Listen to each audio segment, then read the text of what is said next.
예, 그 주보에 이렇게 썼습니다. 신약 교회 시대, 지금 우리가 살고 있는 이 시대입니다. 이방인들의 사도로 부르심을 받았을 뿐 아니라 그 이방인으로 사도로 부름받았다는 얘기는 로마서 15장 16절에 기록되어 있고요. 그리스도인들의 본으로 인정받은 바울. 자, 여기서 이제 조심하셔야 됩니다. 본이라고 했을 때는 이제 두 가지가 있는데요. 예수님께서 우리의 본이시다라고 했을 때는 그게 이제 소위 우리가 example이라는 말을 썼어요. example. 그러니까 우리가 본받아야 되고 그분을 따라서 해야 되겠죠. 그 다음에 바울도 내가 예수님을 따르는 것처럼 너희는 나를 따르라 했을 때는 그 면에 있어서는 우리가 바울을 우리의 example로 받아들여도 무방한데, 오늘 하는 이 본이라고 하는 것은 그런 우리가 본받아야 된다는 의미에서의 본이 아니고 패턴이라는 말이 되어 있어요. 패턴.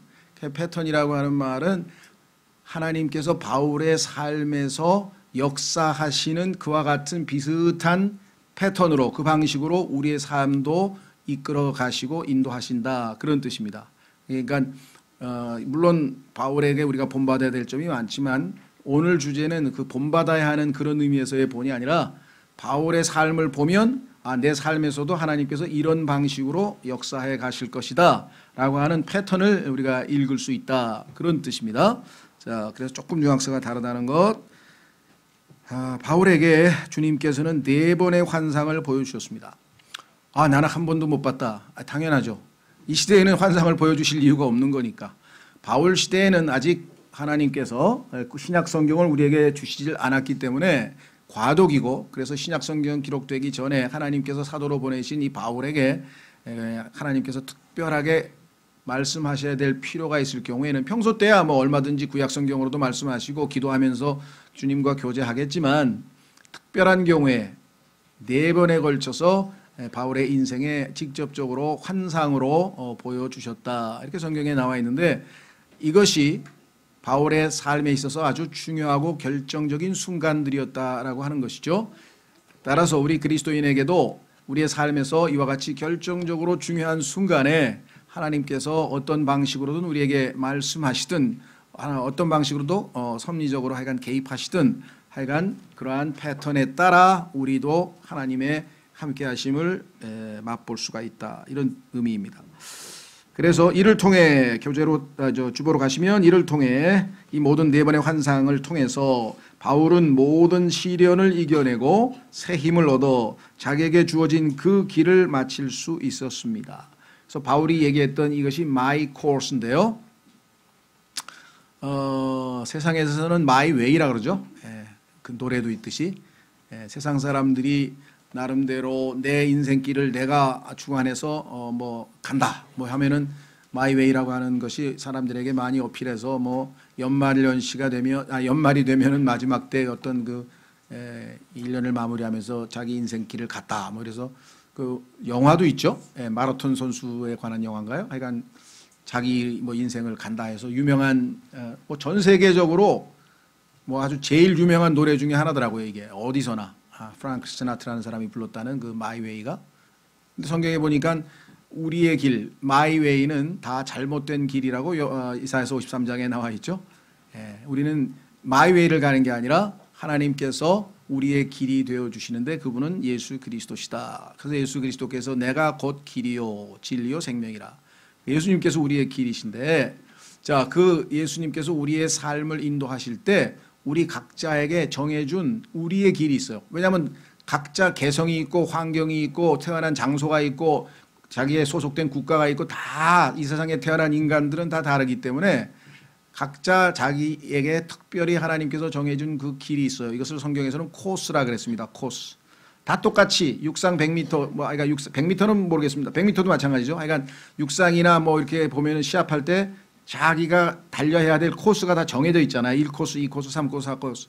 그 코스를 벗어나면 그건 남의 코스에 진입하는 거고 그건 잘못된 것이죠. 그렇죠? 그래서 각자에게 하나님께서 주신 그 자기 코스가 있는데, 바울은 그 주님의 개입으로 인해서, 도우심으로 인해서 자신의 정해진 코스를 다 완주했다. 그래서 I have finished my course라고 해서 finish라고 하는 말을 우리 성경에서 우리가 확인해 볼 수가 있습니다. 자, 그 얘기가 디모데후서 4장 6절에 나와 있는데, 그러면 이렇게 평탄하게 인생길을 가는데 어려움이 없었을까? 아니죠. 정말 굴곡진 많은 순간이 있었는데 그때마다 하나님께서 어떻게 인도하셨는가? 주님께서 어떻게 바울의 필요를 채우셨는지를 공부하고자 합니다. 여러분과 저에게도 동일한 주님께서 함께하고 계심을 잊지 마십시오. 이 땅에 태어난 인간이라면 하나님을 적어도 4번에 걸쳐서는 만나야 된다. 4번에 걸쳐서. 자, 어떤 순간인지 한번 살펴보겠습니다. 중요한 순간이 있는데요. 제일 중요한 순간은 당연히 하나님을 모르던 상황에서 하나님이 누구신지 하나님을 만나서 하나님을 알게 된 시점이죠. 이것을 우리가 회심의 순간이라, 회심이라고 하는 것은 마음을 돌이킨다 하는 뜻이니까요. 하나님이 없이 내 인생을 내 마음대로 살다가 하나님께로 돌이켜 예수 그리스도를 믿는 순간 우리는 하나님과 이제 만남의 첫 순간을 맞이하는 것이죠. 자, 첫 번째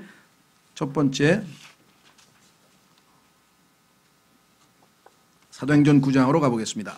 사도행전 9장 회심. 사도 바울은 종교인이었습니다. 예수님을 믿기 전에 여러분과 저는 다 종교인은 아니었을 수도 있습니다. 어떤 사람은 종교인일 수도 있어요. 교회 생활을 오래 했지만 정말 예수님을 만나지 못한 채 모태신앙으로 아니면 친구 따라 아니면 괴로워서 삶에서 어려워서 한번 교회나 다녀볼까? 뭔지 모르지만 하여간 이렇게 저렇게 각자마다 다 상황이 다릅니다. 사도 바울의 케이스는 유대인이기 때문에 유대교 출신의 어떤 종교인이었습니다. 그것도 그냥 종교인도 아니고 어마어마하게 열심히 있었던 종교인이었는데 하나님을 섬긴다고 했으나 실제로는 하나님을 섬기지 아니한 케이스가 되겠습니다. 우리 주변에도 교회는 다니지만 실제로 성경에서 말씀하시는 하나님의 자녀가 아닌, 회심을 아직 하지 않은, 그래서 아직도 하나님을 만나지 못하고 있는 그런 분들이 허다하다는 사실을 우리는 이미 잘 알고 있습니다. 저 자신도 그런 체험이 있고요. 교회를 몇 년씩 다니면서도 정말 하나님이 누구신지 전혀 알지 못한 채 그냥 종교 생활의 일환으로 했던 경우가 있습니다. 자, 그러면 사도 바울의 회심의 순간을 한번 가보겠습니다. 사도행전 9장. 사도행전 9장은 지금 사도 바울이 아주 흥분 상태에서 예수 믿는 사람들을 다 잡아서 이들이 신성모독의 죄를 저질렀으니까 아이고 인간 예수가 그 뭔데 그 사람이 왜 하나님이냐고 이렇게 해서 지금 아주 도저히 유대교 신자로서는 납득할 수 없는 신성모독의 죄를 지은 자들을 징벌하기 위해서 영장을 받아서 다마스커스, 지금의 시리아의 수도입니다. 지금 내란이 일어나고 있는 시리아의 수도 다마스커스로 갑니다. 거기에 보니까 예수 믿는 사람들이 꽤 있다는 얘기를 들었겠죠. 자, 9장 1절서부터 보겠습니다. 사울은 사도 바울의 옛 이름입니다. 그러니까 예수님 믿기 전에 가지고 있었던 이름이 사울입니다. 그래서 사울이 주의 제자들을 치려고 여전히 위협과 살기를 내뿜으며 대제사장에게 가서 다마스코스의 회당들에 가져갈 편지를 그에게 요청하니 이것은 그가 이 길에 속한, 이 길은 예수님을 믿는 믿음의 길을 얘기합니다. 그래서 우리가 예수님께서 내가 곧 길이요 했을 때 그 길, 또 동양에서는 이것을 도라고 한다 그랬죠. 진리의 길, 그 길. 이 길에 속한 사람을 만나면 남자와 여자를 막론하고 그들을 결박하여 예루살렘으로 잡아오려 함이더라. 사울이 길을 가다가 다마스쿠스에 가까이 이르렀을 때에 갑자기 하늘로부터 빛이 나와 그를 둘러 비추더라. 그가 땅에 쓰러져 들음에 한 음성이 있어 그에게 이르시되 사울아 사울아 어찌하여 내가 나를 핍박하느냐 하시거늘 그가 이르되 주여 누구시니까 하니 순간적으로 하늘에서 음성이 들려오니까 아마 주님이라고 판단한 것 같아요.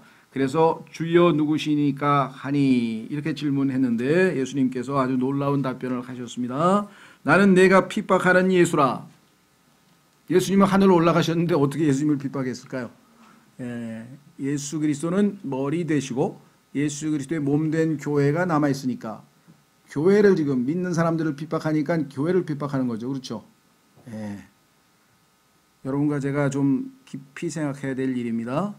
옆에 있는 지체들이나 예수님을 분명히 믿고 있는 구원받은 사람들에게 우리가 조금이라도 잘못대하면 그게 곧 예수 그리스도께 잘못대하는 일이 될 수도 있다는 것.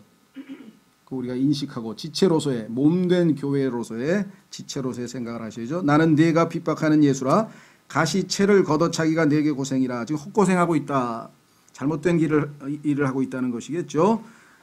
하시거늘 그가 떨며 놀라 이르되 하나님의 임재가 있었으니 얼마나 두렵고 떨렸겠습니까? 주여 내가 무엇을 하기 원하시나이까 하매. 이것이 구원받은 바울의 첫 고백입니다. 이 모든 그리스도인들에게 사실은 이것이 있었어야 하고 아마 여러분이 어떤 형태로든 아마 있었을 겁니다.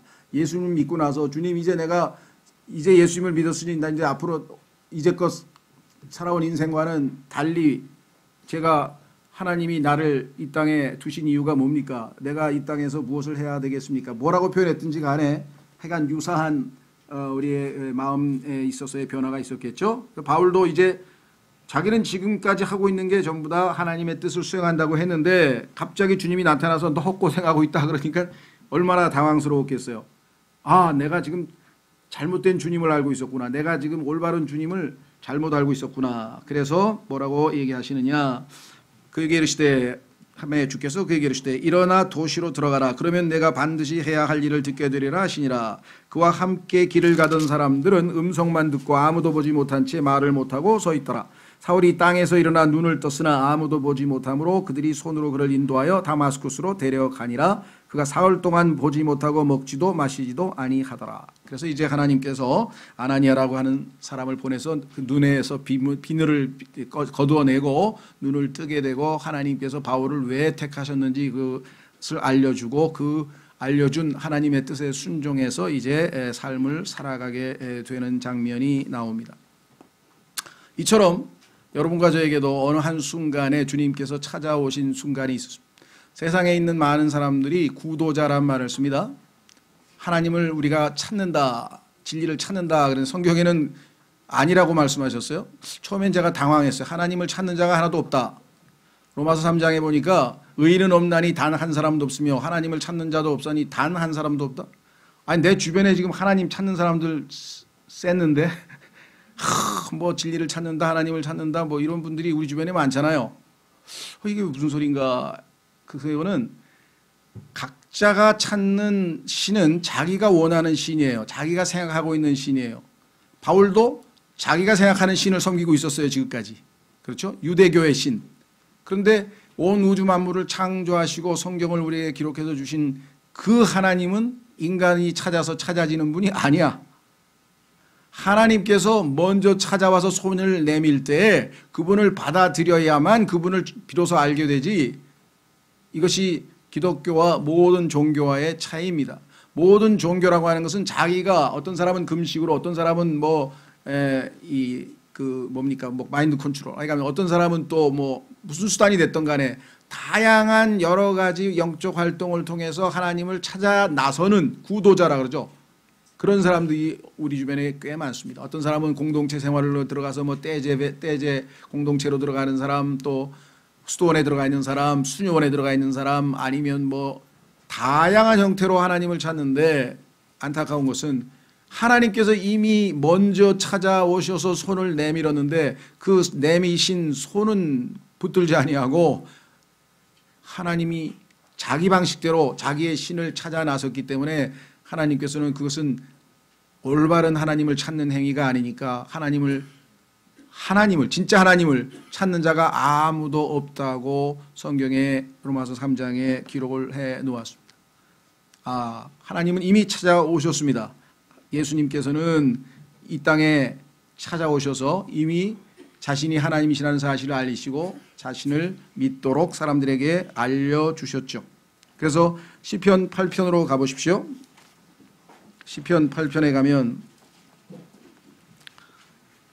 시편 기자가 이렇게 고백을 합니다. 시편 8편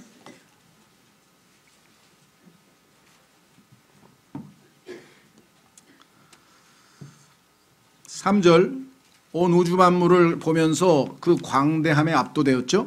주의 하늘들 곧 주의 손가락으로 지으신 작품과 주께서 정하신 달과 별들을 내가 깊이 생각하오니. 이 광대한 우주 만물을 창조하신 주님이신데 어떻게 우리같이 미물인 인간에 대해서 그렇게 관심이 많으실까? 그것이 시편 기자의 묵상의 내용입니다. 4절 사람이 무엇이기에 주께서 그를 생각 속에 깊이 두시나이까. 저 높은 셋째 하늘의 그 영광스러운 그 새 예루살렘이 있는 그 아름다운 곳에서 이 땅에 벌레만도 못하다고 성경에 나와 있는 티끌에 불과한 먼지에 불과한 인간에 대해서 그 어마어마하게 크신 하나님께서 왜 그렇게 관심이 많으실까라고 성경에서 질문하고 있죠. 왜 그렇게 관심이 많으실까? 뿐만 아니라 사람의 아들이 무엇이기에 주께서 그를 찾아오시나이까. 이 땅에 인간의 몸을 입고 직접 찾아오셔서 자신을 알려주셨는데 자신의 백성이라고 자부하던 그 이스라엘 백성들도 예수 그리스도를 거부했고 지금도 여전히 우리 주변에도 그렇게 우리가 전도지도 주고 어떤 방식으로든지 참 예수님을 알기를 원하지만 예수 그리스도를 알지 못하는 사람들이 우리 주변에 있습니다.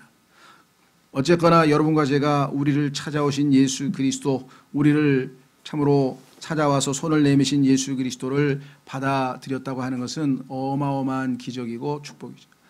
받아들이는 자, 곧 그분의 이름을 믿는 자들에게는 하나님의 아들들이 되는 권능을 우리에게 주셨다. 우린 단지 예수님께서 내미신 그 손을 붙들고 예수님을 그냥 받아들인 것뿐입니다.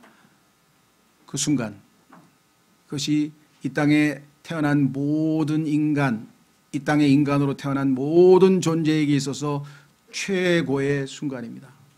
그 순간이 없다면 인생은 헛사는 거죠. 그렇죠?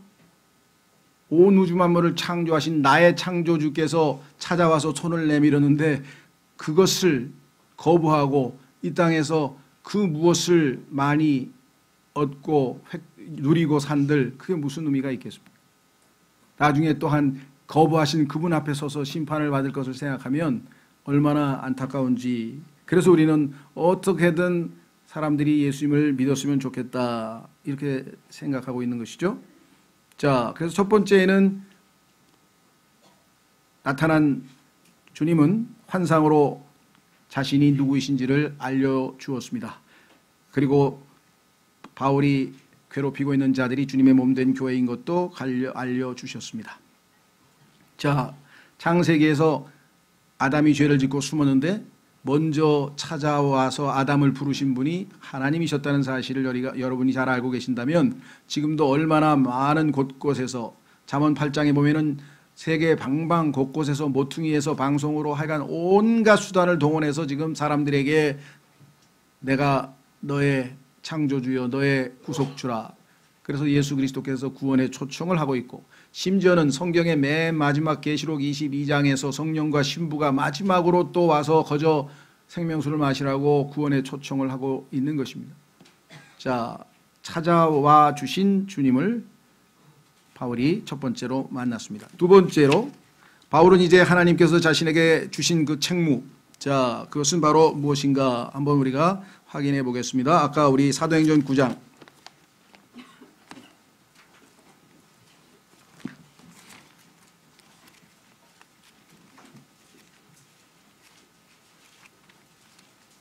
사도행전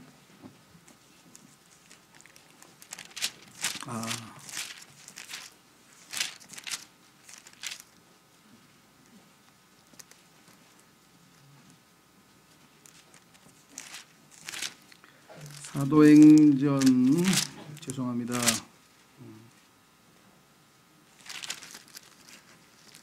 하나님께서 바울에게 맡기신 바 책무에 대해서 사도행전에서 뭐라고 얘기했는가 하니 15절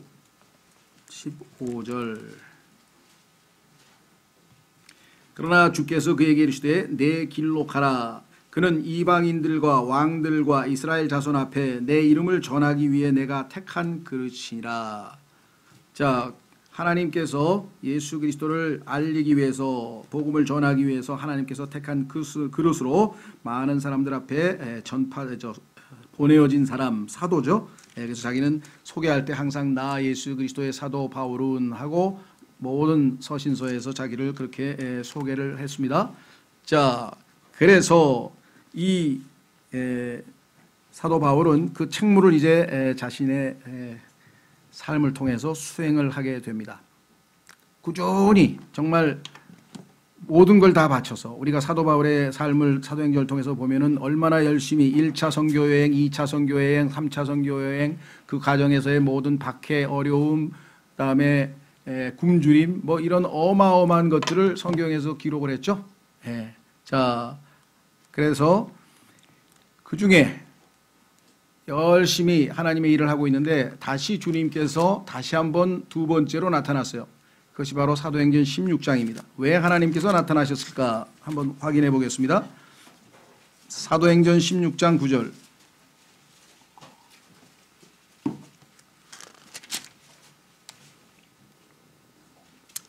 우선 6절부터 봐야 되겠습니다. 문맥을 보기 위해서 6절서부터 보시면 사도행전 16장 6절. 이제 그들이 부르기아와 갈라디아 지방을 두루 다닌 뒤에 성령님께서 그들에게 아시아에서 말씀을 선포하지 못하게 하시더라. 여기서 아시아는 지금 우리가 살고 있는 아시아가 아니고요. 중동 얘기합니다. 터키가 있는 소아시아 지역인데요.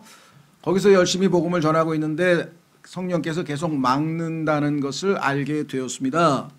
그래서 그들이 무시아에 이른 뒤에 비두니아로 들어가려고 애쓰되 계속해서 왜 이렇게 기회가 안 열릴까 하면서 노력을 하고 애를 쓰고 있는데 성령께서 그들을 허락하지 아니하시므로 여건이 조성이 되지 않아서 도저히 그 복음도 못 전하고 또 목적지에 이르는데 여러 가지 방해 요소가 있고 그래서 결국은 할 수 없이 그들이 무시아를 지나 드로아로 내려갔더라. 거기서 막혀서 하나님이 허락하시지 않으니까 또 다른 장소에서 복음을 전하러 갔는데 못 알아들었죠. 몇 번에 걸쳐서 성령님께서 그래서 할 수 없이 아마 정확하게 지시를 내리기 위해서 직접 환상으로 나타나셨습니다. 9절.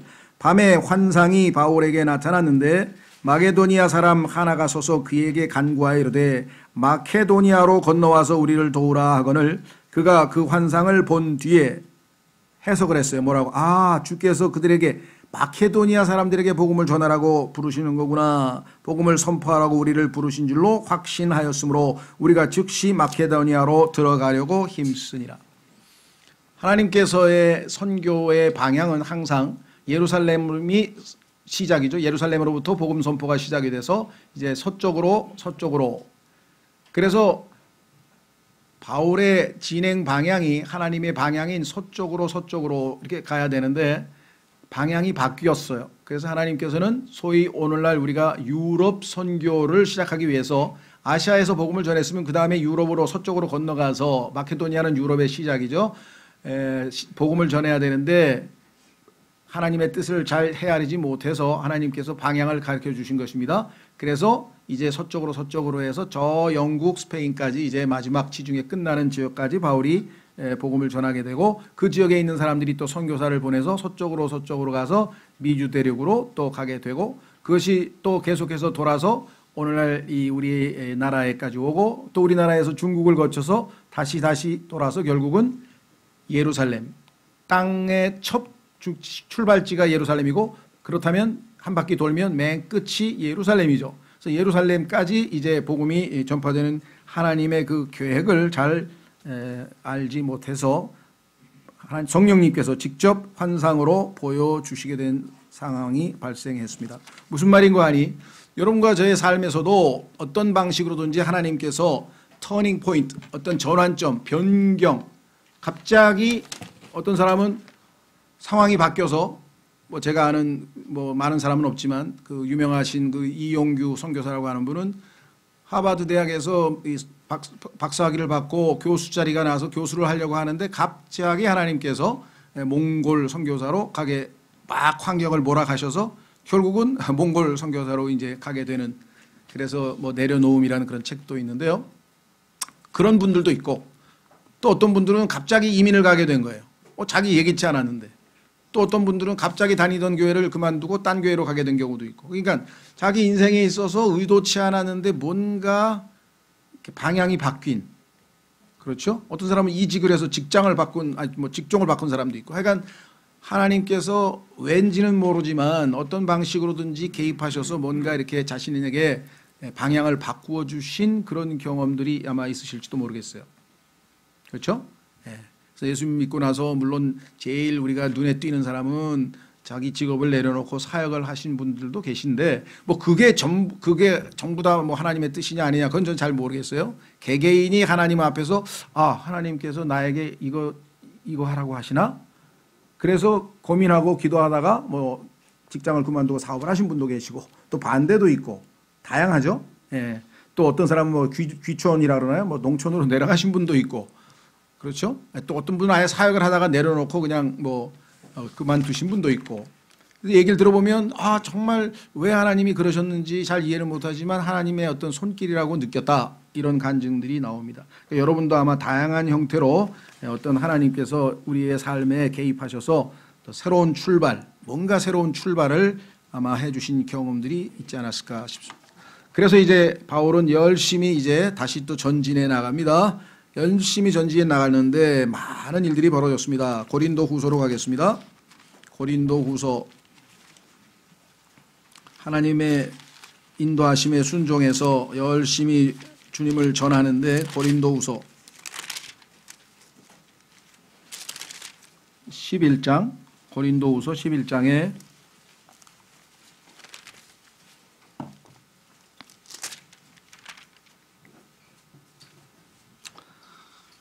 바울이 열심히 주님을 섬겼는데 고린도 교회 분들이 바울의 사도로서의 어떤 그 권위에 도전하고 자꾸만 문제를 제기해서 할 수 없이 자기가 내가 정말 하나님의 사도 맞다라고 하는 것을 해명하고 할 필요가 있었겠죠. 그래서 11장 23절에 이렇게 이야기를 합니다.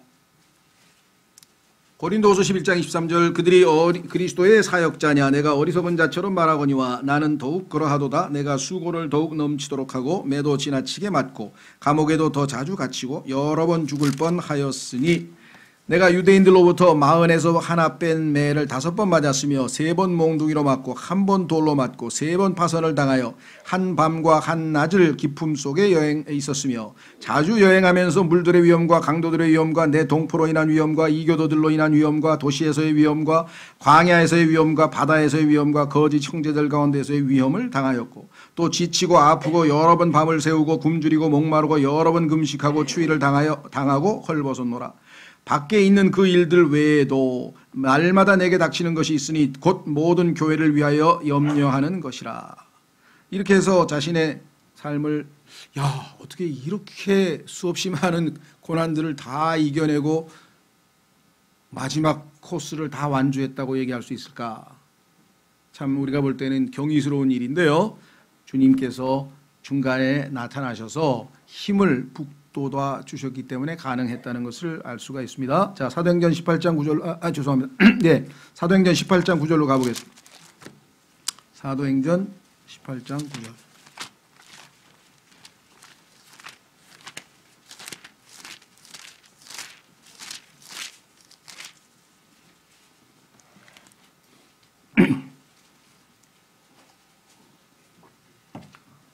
아마 바울도 인간인지라 이 정도로 고통스럽고 힘들고 어려운 일이 자꾸 닥치면 혹시 내가 하나님의 뜻을 어긴 거 아닌가, 하나님이 시키신 게 이게 나에게 잘못 짚은 거 아닌가라고 후회했을 수도 있고요. 여기서 그냥 끝내자. 대표적인 케이스가 이제 마가 같은 경우 열심히 바울 따라서 갔다가 너무 힘들어가지고 중간에 포기하고 가버린 사람도 있죠. 그 다음에 성경에 보니까 데마라고 하는 사람도 바울하고 복음 전하러 가다 너무 힘들고 그러니까 내 모르겠다 해서 이 현 세상을 사랑해서 떠나버린 사람도 있고 하여간 다양한 종류의 사람들이 중도 포기를 했습니다. 그렇죠? 그런데 바울은 우리가 보기에는 그분들보다도 훨씬 더 어마어마한 힘든 일을 많이 겪었는데 어떻게 포기하지 않을 수 있었을까? 물론 주님의 은혜고요, 긍휼이지만 바울이 거기에 어떻게 반응했길래 그렇게 가능했을까? 한번 보겠습니다. 사도행전 18장 9절. 고달픈 삶에서 지쳐서 많은 분들이 정말 그 마지막 순간까지 와서 막 힘들어하고 기도는 같이 해드리지만 더 이상 뭘 해드릴 수 있는 게 없는 그런 경우. 어떻게 될까? 한 2, 3주, 3, 4주 지내서 다시 또 이렇게 문자나 뭐 이게 와요. 마지막 순간에 하나님이 도와주셔서 마음을, 그러니까 뭐 그렇다고 해서 뭐 문제 해결이 된 게 아니라 마음을 돌리셔서 제가 다시 용기를 내게 되었습니다. 자, 보겠습니다. 사도행전 18장 9절. 그때 주께서 밤의 환상으로 바울에게 말씀하시되 두려워하지 말며 잠잠하지 말고 말하라. 내가 너에게 준 책무가 바로 뭐예요? 두려워하지 말며 잠잠하지 말고 말하라. 왜? 내가 너와 함께 있으며 두려워할 이유가 없다. 내가 함께 있는데 뭐하러 두려워하느냐?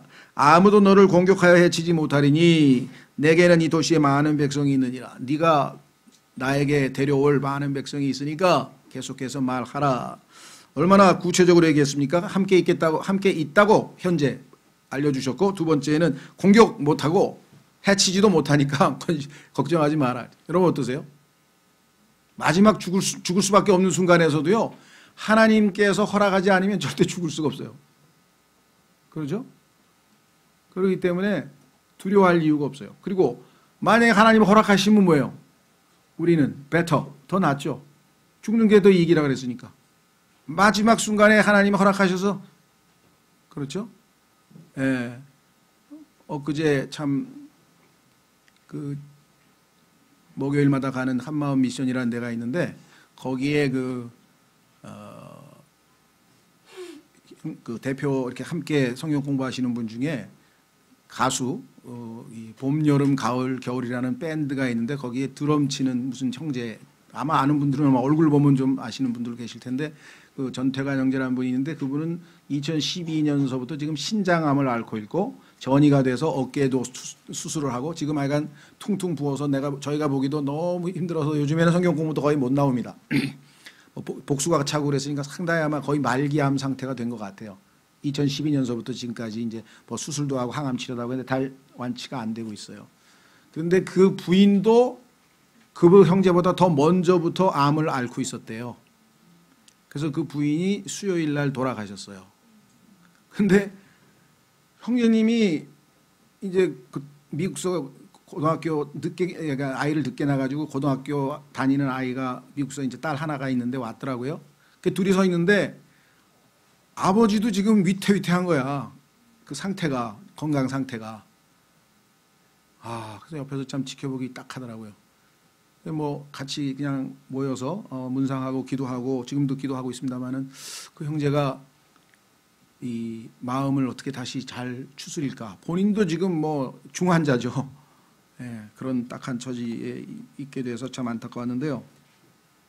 자, 바울도 지금 하나님께서 담대하게 걱정하지 말고 심지어는 공격하여 해치지 못한다까지 구체적으로 얘기를 해줬으니까 이 말씀을 붙들었다면 두려워할 리가 없겠죠. 자, 그래서 시편 두 구절만 찾고 마지막으로 가보겠습니다. 우리가 잘 아는 디모데후서에서는 하나님께서는 우리에게 두려워하는 영을 주지 않으셨다. 그래서 얼마나 감사합니까? 어떤 상황에서도 남들은 두려워할 수밖에 없는 상황인데도 두려워하지 않을 수 있는 것은 주님께서 우리에게 주시는 건전한 생각의 영 때문에 그렇습니다. 두려워하는 영은 주님으로부터 오지 않는다고 했습니다. 자, 시편 108편 13절. 시편 108편 13절에 보면 정말 우리에게 용기를 주는 그런 하나님의 말씀이 기록되어져 있습니다. 시편 108편 13절. 시편 108편 13절.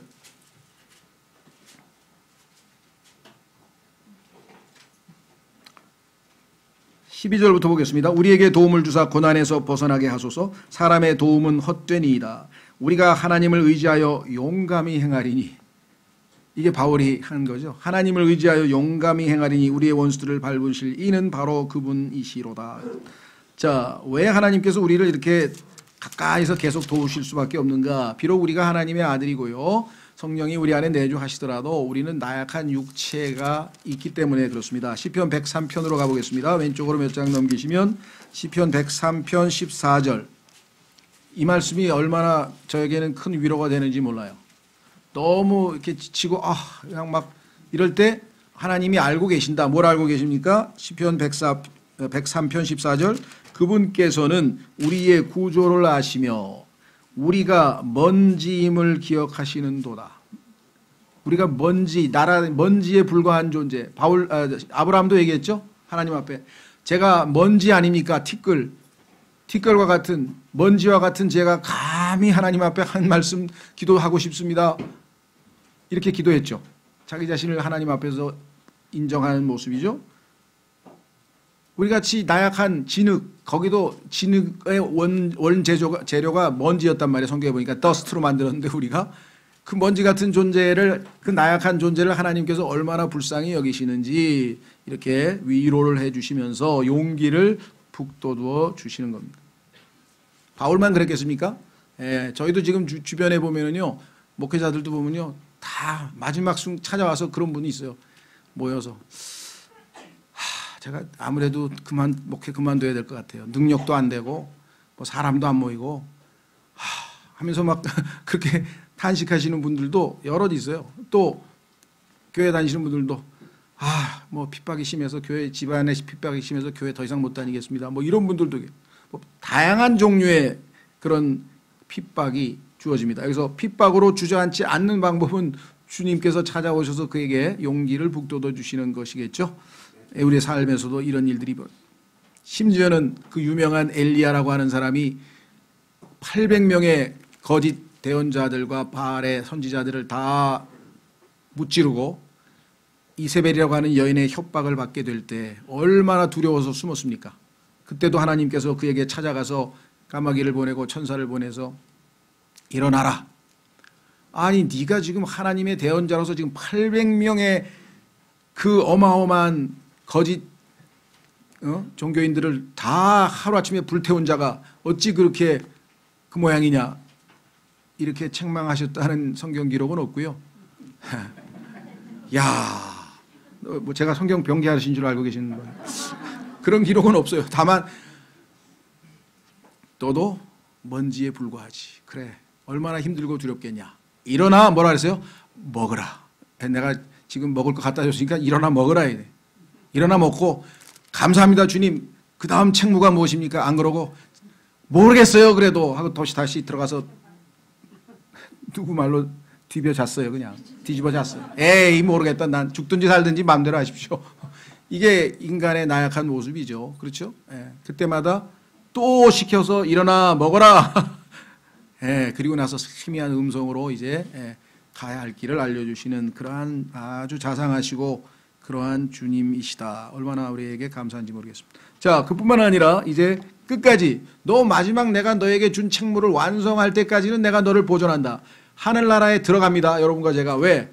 예수님이 우리의 믿음의 완성자이시기 때문에 그래요. 왜? 믿음의 창시자요. 그래서 우리에게 믿음을 주셨어요. 그래서 지금 10년, 20년, 어떤 사람은 30년, 어떤 사람은 5년 지금 믿음으로 아직도 살고 있는 이유가 여러분과 제가 뭐 믿음이 좋아서 그렇습니까?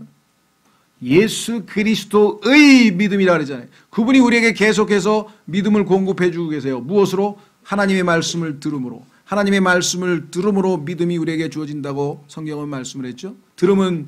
믿음은 들으면서 나고 들음은 하나님의 말씀으로 말미암았느니라. 계속해서 여러분이 주일날 오고 수요일날 오고 뭐 하여간 어떤 기회가 되든 인터넷으로 듣든 뭐라든 하나님의 말씀을 들었기 때문에 오늘날 여태까지 지금 믿음 생활하고 있는 거지, 그렇지 않았으면 지금 믿음 생활할 수 없습니다. 앞으로도 주님 오실 때까지 우리는 계속해서 하나님의 말씀을 들을 것이기 때문에 그 들음으로 인해 하나님의 말씀을 통해 믿음이 공급될 것이고 그분은 완성자이시기 때문에 우리가 하늘나라에서 주님을 만나는 그 순간까지 결코 실패가 없으실 것이다.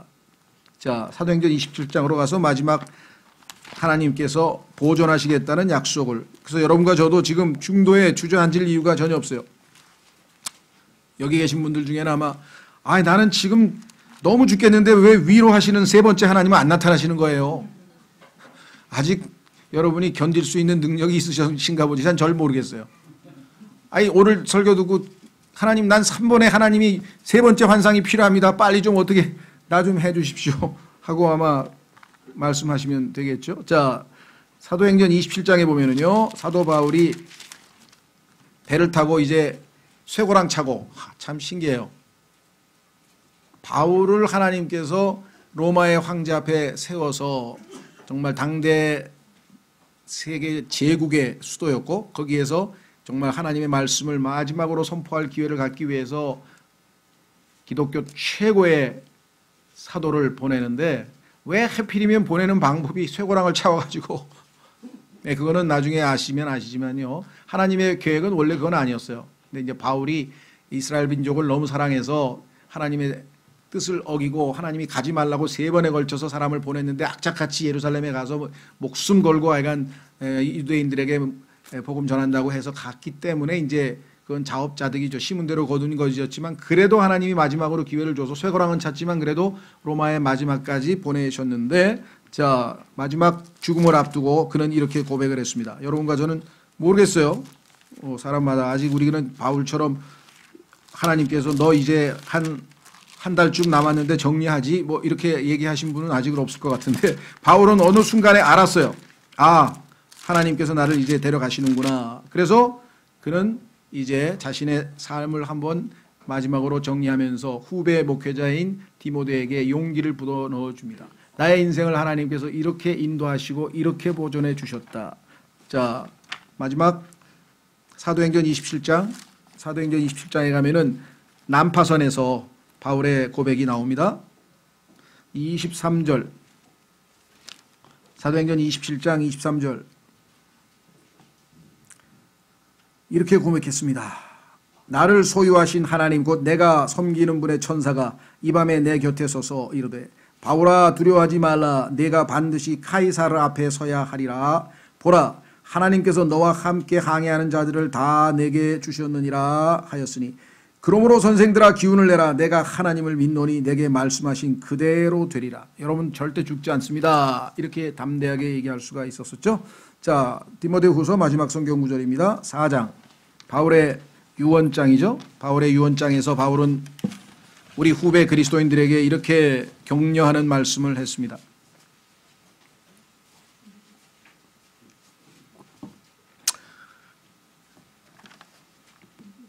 자, 자신이 얼마나 외롭게 힘들게 했는지, 너무 힘드니까 감옥에서 좀 내가 너무 춥고 그러니까 옷도 좀 가져오고 책도 가져오고 그 부탁합니다. 지금 얼마나 인간적입니까?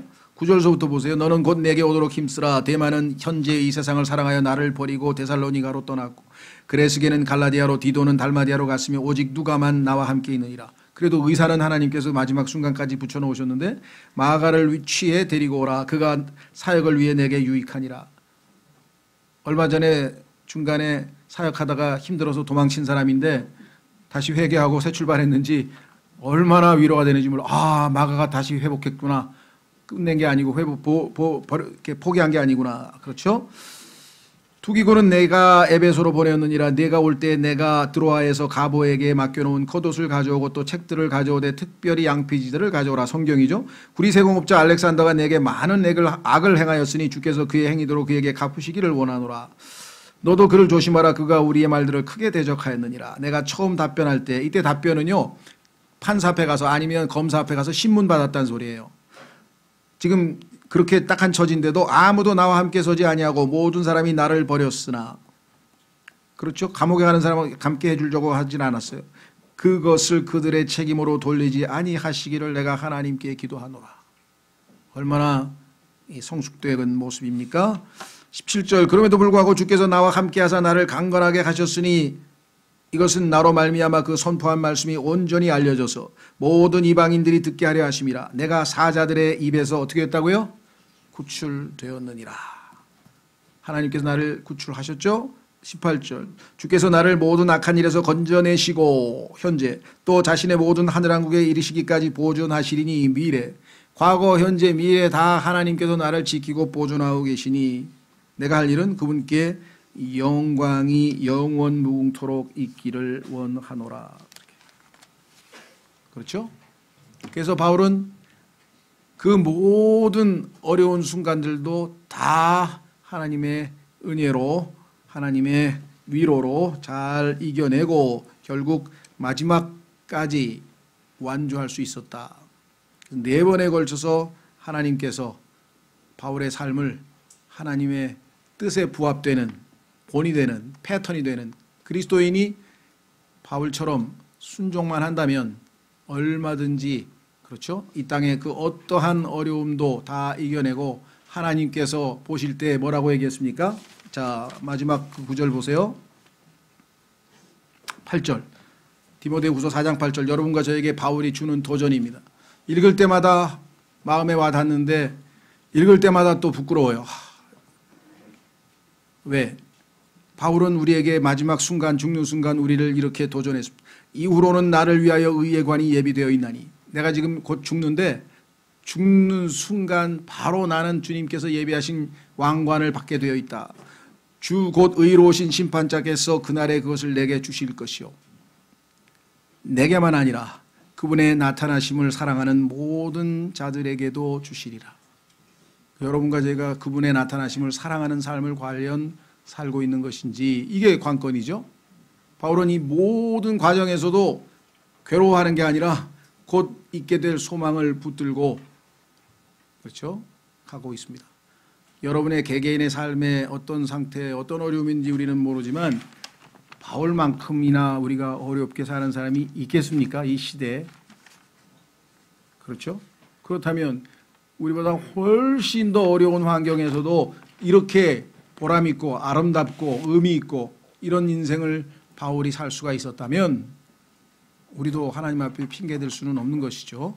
그래서 여러분과 제가 바울의 삶이 내가 너희들의 삶의 패턴이다. 내 인생을 인도하신 하나님이 너희의 인생도 인도하고 계신다는 사실을 잊지 말라.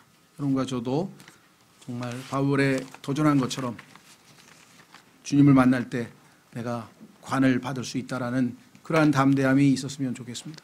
다 같이 이 시간 잠깐 기도하겠습니다.